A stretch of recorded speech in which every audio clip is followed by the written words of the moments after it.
Hello नमस्कार मित्रों, आपका अपने यूट्यूब चैनल एक स्टडी पॉइंट पर बहुत बहुत स्वागत है।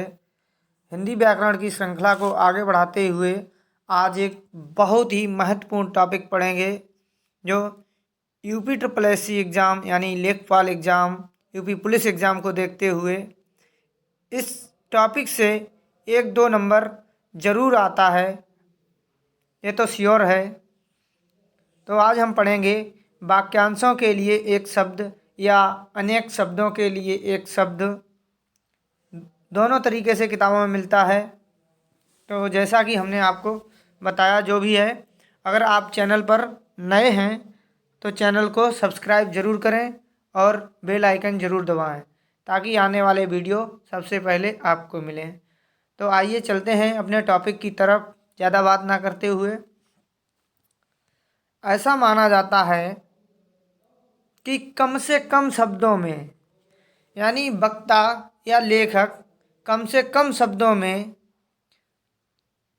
अपने भाव या विचार प्रकट कर सके, ऐसे शब्दों को वाक्यांशों के लिए एक शब्द कहते हैं। तो देखते हैं, कम से कम शब्दों में अधिकाधिक भाव या विचार प्रकट करना अच्छे लेखक अथवा वक्ता का गुण है। ऐसे शब्दों का ज्ञान आवश्यक है हमारे दैनिक जीवन में।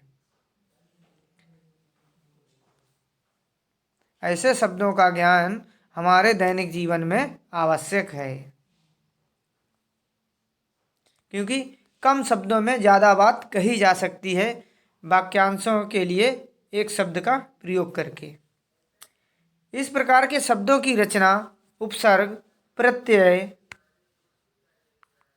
और समास शब्दों की सहायता से नए शब्द बनाए जाते हैं जो किसी लंबी अभिव्यक्ति के लिए प्रयुक्त होते हैं।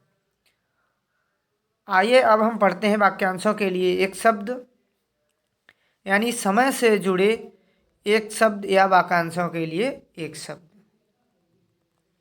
देखो, समय से जुड़े एक शब्द, रात्रि एवं सुबह के बीच का समय, यानी हम समय से जुड़े पढ़ रहे हैं अभी। रात्रि एवं सुबह के बीच का समय उषा काल। सुबह कौए के बोलने का समय भोर, यानी जिस समय कौआ बोलता है उस समय भोर बोलते हैं। गांव देहात की भाषा में बोलते हैं भोर हो गया। सूर्य की लालिमा दिखने का समय अरुणोदय काल। सूर्य निकलने का समय सूर्योदय काल।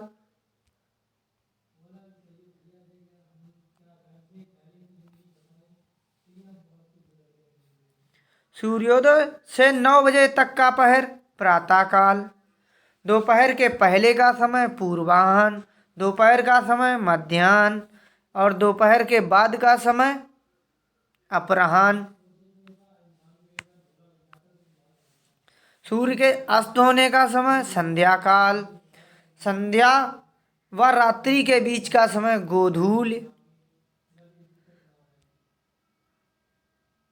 रात्रि का प्रथम पहर प्रदोष। रात्रि का दूसरा पहर द्वियामा। रात्रि का दूसरा पहर द्वियामा। अर्धरात्रि का समय निशीथ। रात्रि का तीसरा पहर त्रियामा। रात्रि का चौथा पहर ब्रह्म मुहूर्त। तारों भरी रात विभावरी, चांदनी रात सरवरी। अब हम देखेंगे व्यक्ति से जुड़े एक शब्द।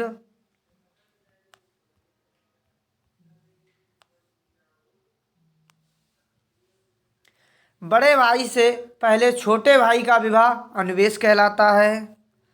छोटे भाई से पहले बड़े भाई का विवाह सुवेश। शत्रुओं का मान मर्दन करने वाला शत्रुघ्न। शत्रुओं का हत करने वाला शत्रुहंता। शत्रुओं को जीतने वाला शत्रुजित। शत्रुओं को जीतकर स्वतंत्र करने वाला शत्रुंजय। वह जो आत्मा की ओर देखता है आत्मदृष्टा।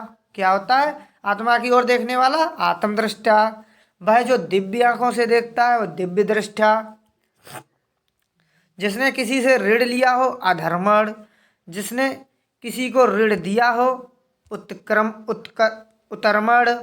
जिसने किसी को ऋण दिया हो उतर्मण, ऋण ना चुकाने वाला नादिहंद, ना घबराने वाला व्यक्ति यानी जो किसी से घबराता नहीं वो अकातर है, जिसकी दाढ़ी मूछ ना निकली हो अजात समश्रु, जो जन्म नहीं लेता या लेती, जो जन्म नहीं लेता है वो है अज, और जो नहीं लेती है वो है अजा, केवल पेट भरने वाला कुक्षिभर, जिसके सिर पर बाल ना उगे खलवाट, जिसके सिर पर बाल, जिसके सर के बाल झड़ गए हों गंजा, जिसके अंग प्रत्यंग गल गए हों गालितंग, जिसका तेज नष्ट हो गया हो श्रीहत या तेजोहत, जिसका जन्म दीप में हुआ हो द्विपायन, दो वेदों को जानने वाला द्विवेदी, तीन वेदों को जानने वाला त्रिवेदी, चार वेदों को जानने वाला चतुर्वेदी, और एक वेद को जानने वाला वेदी। जिस स्त्री के एक ही बच्चा पैदा हो उसे काकवंद्या बोलते हैं। अब पढ़ेंगे स्थानों से जुड़े एक शब्द या स्थान से जुड़े वाक्यांशों के लिए एक शब्द।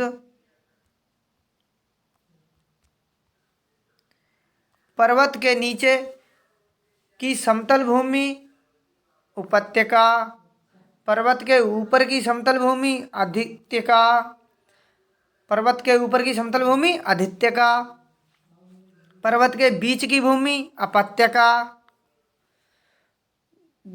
दो से अधिक पर्वतों के बीच का स्थान घाटी, दो पर्वतों के बीच का स्थान द्रोणी, पर्वत के पाद प्रदेश से लगा हुआ क्षेत्र तराई, हरा भरा मैदान साद्वल, जल सिक्त भूमि आर्द्र भूमि, आर्द्र भूमि को ही रामसर साइट बोलते हैं, बालुकामय प्रदेश मरुस्थल, समुद्र तट पर स्थित भूमि तटीय, बिना हल जोते उगने वाली फसल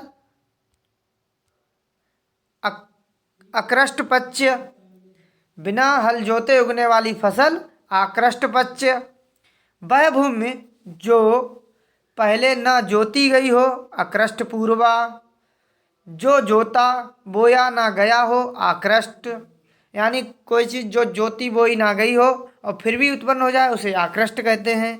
पृथ्वी का वह भाग जो दूर तक समुद्र में चला गया हो अंतरीप। अब पढ़ेंगे हम पुष्प से जुड़े एक शब्द।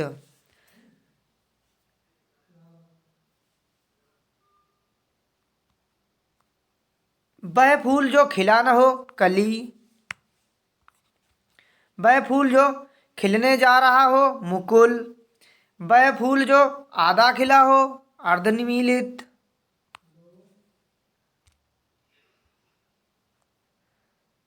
वह फूल जो पूरा खिला हो मुकुलित, नहीं सॉरी, वह फूल जो पूरा ना खिला हो मुकुलित, वह फूल जो पूरा खिला हो निमिलित, वह फूल जो सूंघा ना गया हो अनाघ्रात, वह फूल जो सूंघा गया हो आघ्रात, वह फूल जो सूंघा गया हो आघ्रात, कमल की डंडी मृणाल, तालाब में खिला हुआ कमल सरसेज,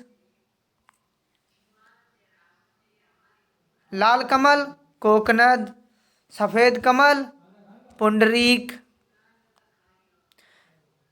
नीला और श्याम कमल नीलोत्पल या इंदिवर। अब पढ़ेंगे हम दासों से जुड़े एक शब्द।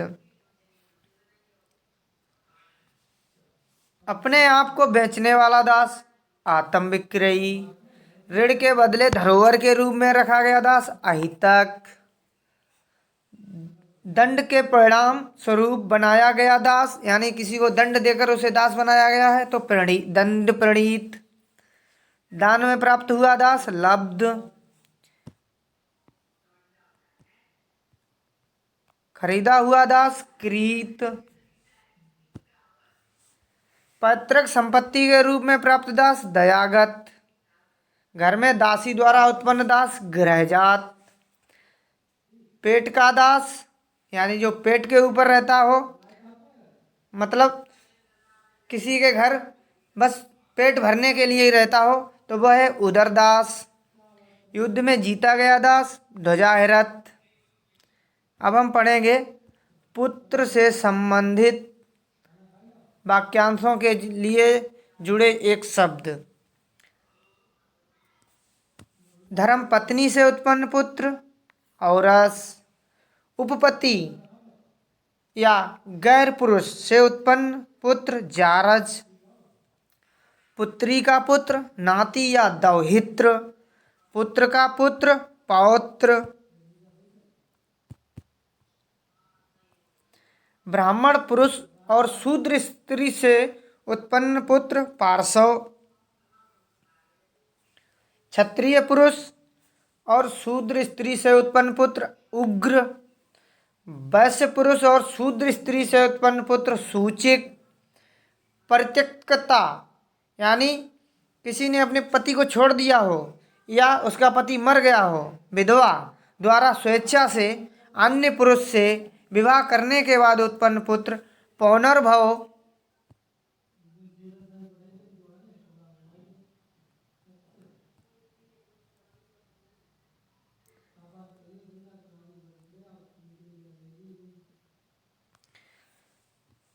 अन्य जाति के पुरुष द्वारा विवाहिता शूद्र स्त्री से विवाह के बाद उत्पन्न पुत्र शौद्र।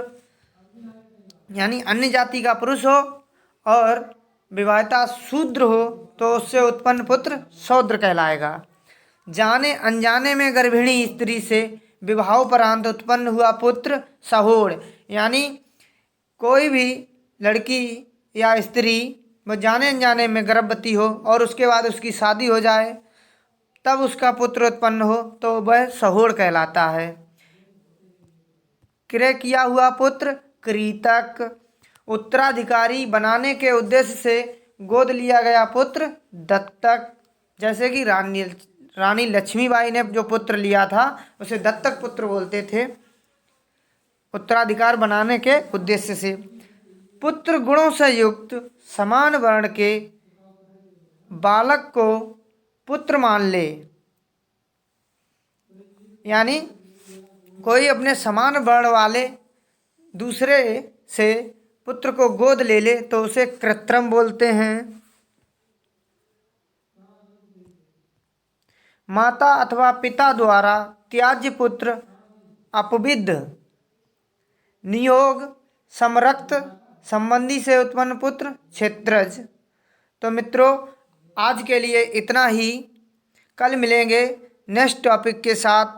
तब तक के लिए जय हिंद।